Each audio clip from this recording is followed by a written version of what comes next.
Hello दोस्तों, Manoj math मस्ती YouTube channel पर आपका हार्दिक स्वागत है। और यदि चैनल पर नए हो तो चैनल को सब्सक्राइब करना न भूलिए। आज हम क्लास 9th का पहला पार्ट पढ़ेंगे, संख्या पद्धति। गणित में पहला पार्ट है संख्या पद्धति, जिसे इंग्लिश में कहते हैं नंबर सिस्टम कहते हैं। तो हम समझेंगे कि इस पाठ में क्या क्या पढ़ना है। जैसा कि हमने हेडिंग डाला है कि परिचय क्या होता है, यानी इंट्रोडक्शन इस चैप्टर का हम करेंगे कि इस पाठ में हमें क्या क्या पढ़ना है और इस पाठ का कैसे कैसे सवाल को हल करना है। तो इस पाठ को पढ़ने के लिए पहले हम संख्या के बारे में जानेंगे कि संख्या कितने प्रकार के होते हैं, कौन कौन सी संख्या हमें पढ़नी है। तो पहली संख्या है प्राकृतिक संख्या। क्या है? प्राकृतिक संख्या। प्राकृतिक संख्या। तो ध्यान रखें कि प्राकृतिक संख्या क्या होती है। गिनती के सभी संख्याओं को, जितनी भी गिनतियां हैं, तो वह सभी गिनतियों को क्या कहते हैं? प्राकृतिक संख्या कहते हैं। तो लिखेंगे गिनती के सभी संख्याओं को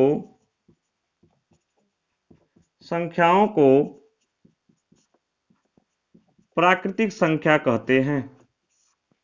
प्राकृतिक संख्या कहते हैं। यानी जितनी भी गिनतियां हैं, जैसे लिखें 1, 2, 3, 4, 5, यह सभी जितनी भी गिनतियां हैं, सभी गिनतियों को क्या कहते हैं? प्राकृतिक संख्या कहते हैं। तो यहाँ पे आपने देखा कि किसी भी प्राकृतिक संख्या को, यानी किसी भी प्राकृतिक संख्या पे जितनी भी गिनती की प्राकृतिक संख्या है, सभी गिनतियों को क्या कहेंगे? हम प्राकृतिक संख्या कहेंगे। ठीक, नेक्स्ट समझते हैं पूर्ण संख्या क्या होती है। समझेंगे पूर्ण संख्या क्या होता है। पूर्ण संख्या, तो पूर्ण संख्या क्या होता है? प्राकृतिक संख्या के परिवार में, जैसे 1 है, 2, 3, 4, यह सब क्या है? प्राकृतिक संख्या है। और इस प्राकृतिक संख्या में यदि हम किसको सम्मिलित कर दें?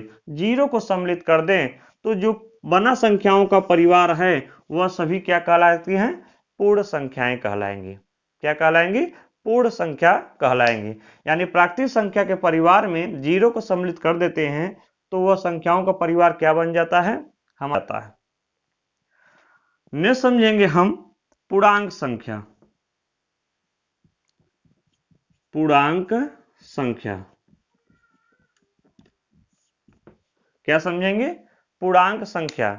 तो देख रहे हैं कि हमारा पूर्ण संख्या कहाँ है? 0 है, 1 है, 2 है, 3 है, 4 है। ठीक, तो 0 की इधर भी संख्या है -1, -2 और -3, यानी इधर ऋणात्मक हो गया और इधर क्या हो गया? धनात्मक संख्या हो गया। और किसको? 0 को साथ में ले लिया जाए तो यह पूरा संख्याओं का परिवार क्या कहलाएगा? पूर्णांक संख्या कहलाएगा। क्या कहलाएगा? पूर्णांक संख्या कहलाएगा। तो हमने देखा कि यह पूर्णांक संख्या दो टाइप के हो गए। एक तो हो गया ऋणात्मक, एक क्या हो गया? ऋणात्मक पूर्णांक संख्या, पूर्णांक संख्या हो गया। और एक क्या हो गया? धनात्मक पूर्णांक संख्या, पूर्णांक संख्या। यानी पूर्णांक संख्या भी कितने टाइप के हो गए? दो टाइप के हो गए। पहला है ऋणात्मक पूर्णांक संख्या, दूसरा है धनात्मक पूर्णांक संख्या। तो प्राकृतिक संख्या, पूर्ण संख्या और पूर्णांक संख्या हमें उम्मीद है कि समझ में आया होगा। नेक्स्ट समझते हैं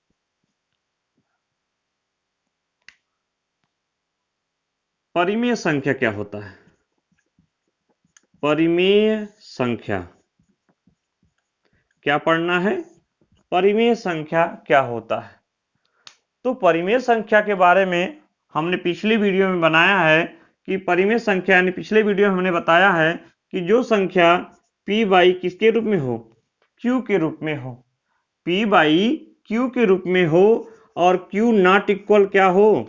0 हो, तो वह संख्या क्या कहलाती है? परिमेय संख्या कहलाती है। जैसे यदि हम लिखे 3/5, तो यहाँ पे देख रहे हैं यह p बाई q के रूप में है और q का मान 0 नहीं है, तो यह संख्या क्या कहलाएगी? परिमेय संख्या कहलाएगी। ठीक, तो परिमेय संख्या की परिभाषा समझ में आया? वह संख्या जो पी वाई क्यू के रूप में हो और क्यू का मान 0 न हो, या ऐसे कह दें जो अटा और बटा में हो, यानी अंश और हर के रूप में हो, वह क्या कहलाता है?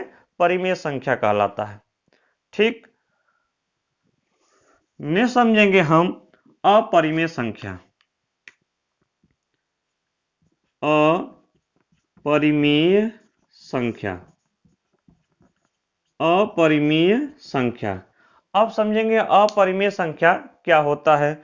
तो परिमेय संख्या का जस्ट उल्टा होता है, जिसे p बाई क्यू के रूप में न लिखा जा सके।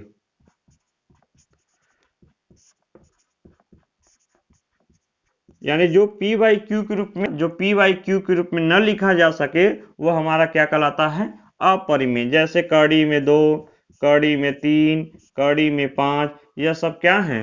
अपरिमेय संख्या है। यह सभी क्या है? अपरिमेय संख्या है। चलिए हम नेक्स्ट चलते हैं। इसमें कुछ खास बात ध्यान रखिएगा। नोट में यदि हम कहें तो यदि हम परिमेय कहें, क्या कहें? परिमेय कहें, लिखेंगे परिमेय संख्या और प्लस माइनस करें अपरिमेय, तो हमेशा ध्यान रखिएगा क्या आएगा? अपरिमेय आएगा,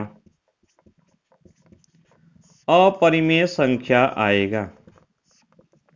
इसका कहने का मतलब यह है कि यदि हम परिमेय संख्या में अपरिमेय संख्या जोड़ें तो हमेशा क्या आएगा?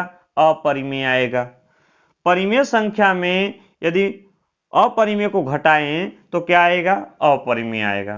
कभी भी परिमेय संख्या में अपरिमेय को जोड़ें अथवा घटाएं तो हमेशा क्या आएगा? हमारा अपरिमेय संख्या आएगा। ठीक, इसी प्रकार परिमेय संख्या में यदि हम गुणा करें या भाग दे किससे? अपरिमेय से, तो ध्यान रखें हमेशा क्या आएगा? अपरिमेय ही आएगा, अपरिमेय संख्या ही आएगी। यानी परिमेय संख्या में अपरिमेय को जोड़ें या घटाएं अथवा गुणा करें या भाग दें तो हमेशा क्या आएगा? अपरिमेय ही संख्या आएगी। ठीक, लेकिन ध्यान रखें कि परिमेय संख्या में प्लस करें अथवा माइनस करें या गुणा करें या भाग करें, ठीक, किससे? परिमेय संख्या से, परिमेय संख्या से, तो ध्यान रखें हमेशा क्या आएगा? परिमेय संख्या आएगा, परिमेय संख्या आएगा। यह तीनों बात याद रखें, चैप्टर में इसी को पढ़ना है कि परिमेय संख्या में प्लस करें किसका? अपरिमेय का, तो क्या आएगा?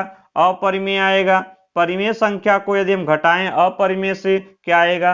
अपरिमेय आएगा। परिमेय संख्या को गुणा करें अथवा भाग करें किससे? अपरिमेय से, तो हमारा क्या आएगा? अपरिमेय आएगा। और परिमेय संख्या को अपरिमेय संख्या में जोड़ें, परिमेय संख्या को परिमेय संख्या में जोड़ें, घटाएं, गुणा करें अथवा भाग करें तो हमेशा क्या आएगा? परिमेय संख्या ही आएगी। ठीक, हमें उम्मीद है कि यह वाली बात समझ में आई होगी। नेक्स्ट चलते हैं।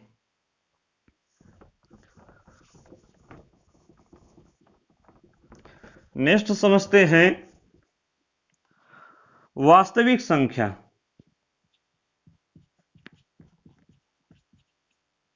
वास्तविक संख्या, सभी संख्याओं का संग्रह क्या कहलाता है? वास्तविक संख्या कहलाता है। आप ऐसे कह सकते हैं सभी संख्याओं का संग्रह क्या कहलाता है? वास्तविक संख्या कहलाता है। या आप ऐसे कह सकते हैं कि परिमेय संख्या धन अपरिमेय संख्या,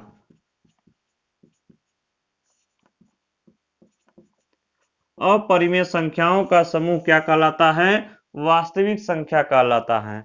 यानी सभी परिमेय संख्या क्या होंगी? वास्तविक संख्या होंगी। सभी वास्तविक संख्या सभी अपरिमेय संख्या क्या होंगी? वास्तविक संख्या होंगी। ध्यान रखें, सभी वास्तविक संख्या परिमेय संख्या नहीं होंगी, न ही सभी वास्तविक संख्या अपरिमेय ही होगी। ध्यान रखें, सभी परिमेय वास्तविक होंगी, लेकिन सभी वास्तविक संख्या परिमेय नहीं हो सकती। इसी प्रकार सभी अपरिमेय संख्या वास्तविक संख्या होती है, लेकिन सभी वास्तविक संख्या अपरिमेय संख्या नहीं होंगी। ठीक, हम नेक्स्ट चलते हैं।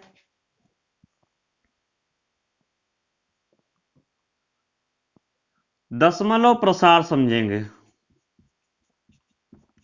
दशमलव प्रसार यानी परिमेय संख्याओं का, लिखेंगे परिमेय संख्याओं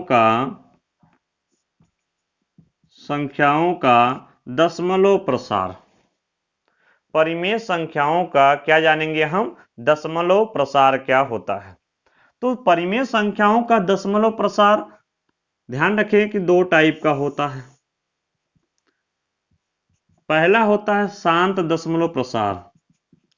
शांत दशमलव प्रसार। दूसरा होता है अशांत दशमलव प्रसार।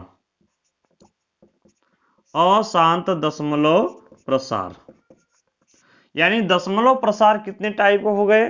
शांत दशमलव प्रसार और अशांत दशमलव प्रसार। जैसे नाम से ही स्पष्ट है कि शांत दशमलव प्रसार यानी जो शांत हो जाए, किसी भी क्षण तक जाते जाते वो क्या हो जाए? शांत हो जाए, तो वो हमारा क्या कहलाएगा? शांत दशमलव प्रसार। और अशांत दशमलव प्रसार यानी जो निरंतर चलता रहे, वह कभी शांत न हो, वह हमारा क्या कहलाता है? अशांत दशमलव प्रसार कहलाता है। जैसे यदि हम लें, जैसे 1/2 ले, क्या लें? 1/2 ले, तो हम देखेंगे कि 1 में यदि 2 से हम भाग लगाएंगे तो यह 2 से भाग जाएगा नहीं, तो क्या ले जाएंगे? दशमलव ले जाएंगे। यहाँ पे क्या हो जाएगा? 0, तो 2 पचे 10, यानी यहाँ पर हमारा क्या आ गया? इसका मतलब यह है, यदि हम किसी संख्या में किसी संख्या से भाग दें, किसी संख्या से किसी संख्या में भाग दें और किसी क्षण जाते जाते शेषफल क्या आ जाए? 0 आ जाए। शेषफल यदि क्या आ जाए? 0 आ जाए। हमारा शेषफल क्या आ जाए? 0 आ जाए। किसी भी स्टेज पर जाते जाते 1 अंक जाए, 2 अंक जाए, 3 अंक जाए, जाते जाते और लास्ट में शेषफल क्या आ जाए? किसी स्टेज पर 0 आ जाए, तो हम समझेंगे कि वह परिमेय संख्या क्या होगा? शांत दशमलव प्रसार होगा। यानी उसका प्रसार क्या होगा? शांत दशमलव प्रसार होगा। आइए हम यहां समझते हैं अशांत दशमलव प्रसार। अशांत का मतलब कि यह शांत नहीं होगा। जैसे क्लास में जाए, जैसे 1/3 है, कितना है? 1/3 है, तो 1 में यदि हम 3 से भाग लगाएं तो 3 से भाग जाएगा नहीं, तो यहाँ क्या ले जाएंगे? दशमलव। यहाँ पे क्या हो जाएगा? 0। अब 3 का पहाड़ा ऐसा पढ़ेंगे कि 10 से ज्यादा ना हो, तो 3 त्रिक का 9 हो जाएगा। फिर कितना आया? 1 आया। फिर क्या करेंगे?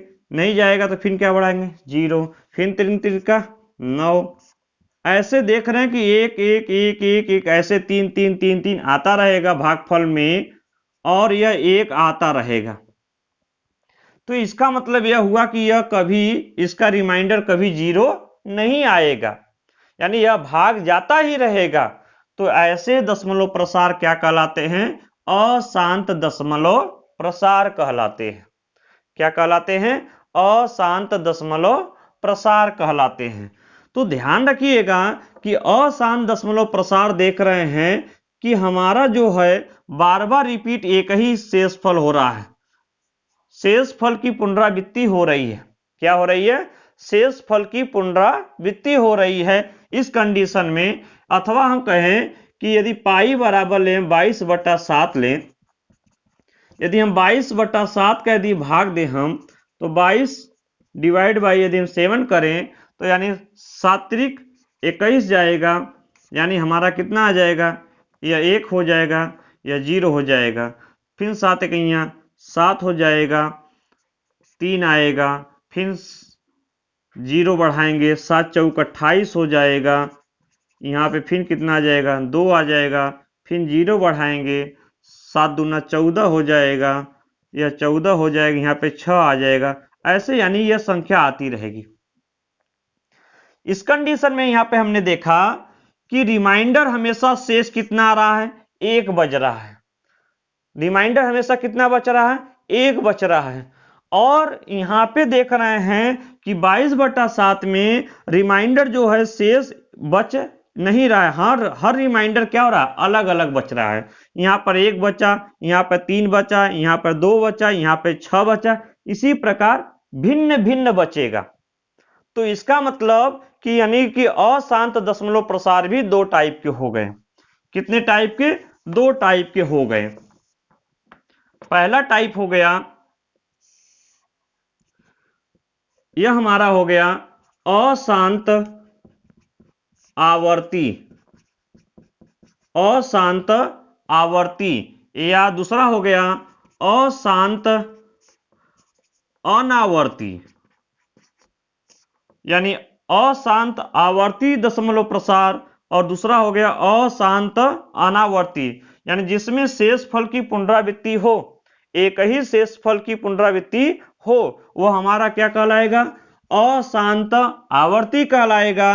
और दूसरा है कि अशांत अनावर्ती उसे कहेंगे जिसमें शेष तो बचेगा, हमेशा निरंतर बचेगा, लेकिन उस शेष का पुनरावृत्ति बार बार नहीं होगा, यानी हर बार अलग अलग शेष आएगा, हर बार अलग अलग शेष आएगा, लेकिन उसका शेषफल कभी 0 नहीं आएगा। और यहां पर भी 0 नहीं आएगा, लेकिन रिमाइंडर हमेशा क्या बचेगा, 1 बचेगा। इसके आधार पर यह हमारा अशांत दशमलव प्रसार 2 टाइप के हो गए, अशांत आवर्ती और अशांत अनावर्ती हो गया। हमें उम्मीद है कि यह बात आपको समझ में आई होगी। नेक्स्ट चलते हैं, इस चैप्टर में क्या पढ़ना है उसके बारे में हम समझते हैं। अब हम पढ़ेंगे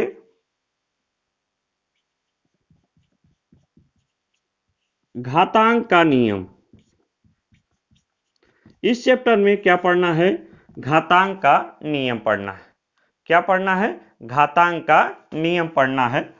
जैसे हम लिखेंगे a के पावर m के पावर n रहे, पहला मेरा घातांक का नियम है, यानी किसी भी आधार के ऊपर घात रहे और उस घात के ऊपर घात रहे, यानी घात के ऊपर घात, घात के ऊपर घात रहे, तो ध्यान रखें तो हमेशा घात का आपस में क्या हो जाता है, गुणा हो जाता है, यानी a के पावर m इंटू क्या हो जाएगा, n हो जाएगा। जैसे यदि हम ले 2 के पावर 3 के पावर 2 ले, देख रहे हैं घात के ऊपर क्या है, घात है, तो 2 के पावर कितना हो जाएगा, 6 हो जाएगा। 2 के पावर कितना हो जाएगा, 6 हो जाएगा। हमें उम्मीद है कि यह वाला नियम समझ में आया होगा। सेकंड इसी प्रकार है a/b के पावर m, a/b के पावर क्या है, m है, तो यानी यह m जो है पावर है, यह इसका मतलब यह है कि यह a के पावर भी है और किसके पावर भी है, b के भी पावर है, यानी a के पावर m बटा b के पावर क्या हो जाएगा, m हो जाएगा। ठीक, अगला इसमें पढ़ना है a के पावर m इंटू या a के पावर n, यानी a के घाते m है और a के घाते क्या है, n है, उनका आपस में यदि हम गुणा करते हैं तो यदि आधार समान रहता है, ध्यान रखें, तो घात आपस में क्या हो जाता है, जुड़ जाता है, यानी यह हो जाएगा मेरा a के पावर m प्लस n हो जाएगा। हालांकि हमने इसका घात और घातांक का वीडियो पिछले वीडियो में हमने बताया था, घात और घातांक का, और यदि आप वीडियो न देखे हो तो उस वीडियो को अवश्य देखें। a के पावर m गुणे a के पावर n बराबर हो जाएगा a के पावर m प्लस n हो जाता है। इसी प्रकार यदि हम लिखें a के पावर m बटा a के पावर n, यानी a के पावर m रहे और a के पावर का रहे n रहे, तो भाग देते समय ध्यान रखें यह हमेशा घट जाता है, ये a के पावर m माइनस क्या हो जाएगा, n हो जाएगा। जैसे यदि हम सवाल इस पर लिखें तो यह हो जाएगा, मान लेते हैं x के पावर 2 गुणे x के पावर 3 लिखें। देख रहे हैं यहाँ पर आधार समान है, यहाँ पर a है, यहाँ पर x है, यहाँ पर a है, यहाँ पर x है, आधार तो समान हो गया तो घात क्या हो जाएगा, जुड़ जाएगा, यानी हो जाएगा x के पावर कितना, 5 हो जाएगा। x के पावर कितना हो जाएगा, 5 हो जाएगा। सेम इसी प्रकार यदि यहाँ पे लिखें तो a के पावर यदि हम यहाँ पे लिखेंगे यदि हम x के पावर 3 अपान x के पावर 2 लिखें तो देख रहे हैं कि यहाँ पे आधार समान है, तो यहाँ भी a और a है, तो यहाँ पे x और x है, तो घात भिन्न भिन्न है, तो ऊपर जाएगा तो क्या हो जाएगा, घट जाएगा। यानी इस कंडीशन में क्या हो जाएगा, x3 माइनस 2 हो जाएगा, यानी देन क्या हो जाएगा, x की पावर a क्या है, x हो जाएगा। ठीक, तो इसी बेस पर हमें आगे चैप्टर में सवाल में हमें पढ़ना है। हम नेक्स्ट देखते हैं, यानी घातांक का नियम भी पढ़ना है हमें।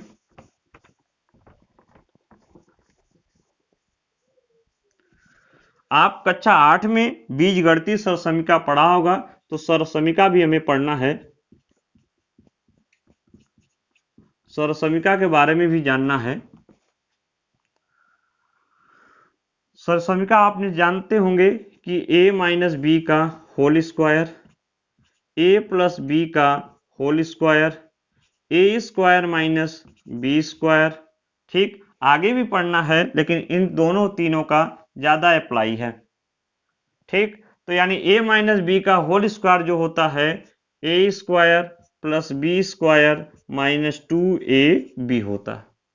ठीक, इसी प्रकार a square plus B square plus 2ab होता है। a square minus B square यानी एक कोष्ठ में a plus B, next bracket में हो जाएगा a माइनस बी हो जाएगा।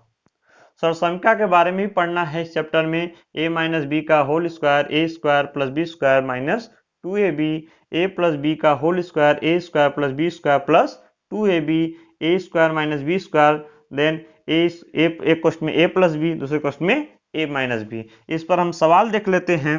सवाल देखेंगे जैसे मान लेते हैं x माइनस 5 है, यदि हम सवाल देखेंगे यहाँ पे देखिएगा a है, यहाँ पर a है, यहाँ पे b है, यहाँ पर 5 है, तो यहाँ पे हमने फार्मूला यहाँ पे देखा a square plus B square minus 2ab, तो ये हो जाएगा x स्क्वायर प्लस 5 का वर्ग करेंगे, b की वैल्यू 5 है तो 5 का वर्ग करेंगे कितना हो जाएगा, 25 हो जाएगा, माइनस 2 गुणे ये a की वैल्यू कितना है, x है, तो x गुणे b की वैल्यू कितना है, 5 है, हल कर देंगे हो जाएगा x square plus 25 minus 10x, यह हमारा क्या हो जाएगा, आंसर हो जाएगा। इसी प्रकार a प्लस बी का होल स्क्वायर हो जाएगा, इसी प्रकार a square minus B square का भी हो जाएगा। जैसे यहाँ पर लिखें x square minus 64, x square minus B यानी a square minus B square पर है सवाल, x स्क्वायर माइनस 64, तो पहले हम इसको बनाएंगे x स्क्वायर माइनस 8 का वर्ग, क्या लिखेंगे, 8 का वर्ग। देख रहे हैं a square minus B square के फॉर्म में बन जाएगा, तो इसको लिखेंगे एक कोष्ठ में a प्लस बी यानी x प्लस 8, दूसरे ब्रैकेट में क्या हो जाएगा, a माइनस बी यानी x माइनस 8 हो जाएगा। यह सरसमीका भी पढ़ना है, यानी a माइनस बी का whole square, a plus B का होल स्क्वायर और a square minus B square के बारे में जानना है। ठीक, हर का परमेयीकरण, हर का परिमेयीकरण क्या पढ़ना है, हर का परमेयीकरण करना है। जैसे यदि हम लिखें 1/5, इसका परमेयीकरण क्या होगा, तो जो संख्या रहेगा उसी का ऊपर नीचे, यदि सिंगल संख्या है, कोई प्लस और माइनस ना है, तो उस संख्या को ऊपर नीचे क्या कर देंगे, गुणा कर देंगे। केवल हर को क्या करना है, हमें परिमेय संख्या यानी कि पूर्णांक संख्या में बना देना है। तो हो जाएगा कड़ी में 5 गुणे कड़ी में 5, ऊपर नीचे कर देंगे, यह हमारा हो जाएगा कड़ी में 5/5, कड़ी में 5 का कड़ी 5 का करेंगे तो कितना आ जाएगा, 5 आ जाएगा, यह हमारा क्या आ जाएगा, आंसर। यानी हर का हमने क्या कर दिया, परमेयीकरण कर दिया। इसी प्रकार यदि कहे कि 1 कड़ी में 3 माइनस कड़ी में 2 रहे, तो ध्यान रखें यदि यहाँ पे प्लस माइनस आ जाएगा तो यदि नीचे माइनस रहेगा तो ऊपर नीचे प्लस का गुणा करेंगे, और यदि यहाँ पे प्लस रहेगा तो ऊपर नीचे किससे गुणा करेंगे, माइनस का। हमेशा ध्यान रखें कि प्लस रहेगा तो माइनस का, माइनस रहेगा तो प्लस का। इसी संख्या का यदि हम करेंगे गुणा तो यह हो जाएगा 3 प्लस कड़ी में 2 बटा कड़ी में 3 प्लस कड़ी में 2। इसका हम मल्टीप्लाई करेंगे तो ये हमारा हो जाएगा कड़ी में 3 प्लस कड़ी में 2 अपान, यहाँ पे देखिए एक क्वेश्चन में a माइनस बी, दूसरे में a प्लस बी, यानी कड़ी में 3 माइनस कड़ी में 2 आएगा। दूसरे ब्रैकेट में हो जाएगा कड़ी में 3 प्लस कड़ी में 2 आएगा। सेम ब्रैकेट हो गया, यानी यहाँ पे माइनस हो गया, यहाँ पे क्या हो गया प्लस, तो a square minus B square का फार्मूला लग जाएगा। ये हो जाएगा कड़ी में 3 प्लस कड़ी में 2 बटा यहाँ हो जाएगा 3 माइनस 2, यानी हो जाएगा कड़ी में 3 प्लस कड़ी में 2 बटा 1 लिखें अथवा ना लिखें, कोई दिक्कत ना है। कड़ी में 3 प्लस कड़ी में 2, ये हमारा क्या हो जाएगा, आंसर हो जाएगा। तो इसी प्रकार हर का क्या करते हैं, परमेयीकरण करते हैं। इस वीडियो में यानी इस चैप्टर में कि संख्या पद्धति में हम परिचय में इसी के बारे में इस चैप्टर में अध्ययन करना है। और यदि आज के वीडियो अच्छा लगा हो तो लाइक एंड सब्सक्राइब करना न भूलिएगा। और जय हिंद।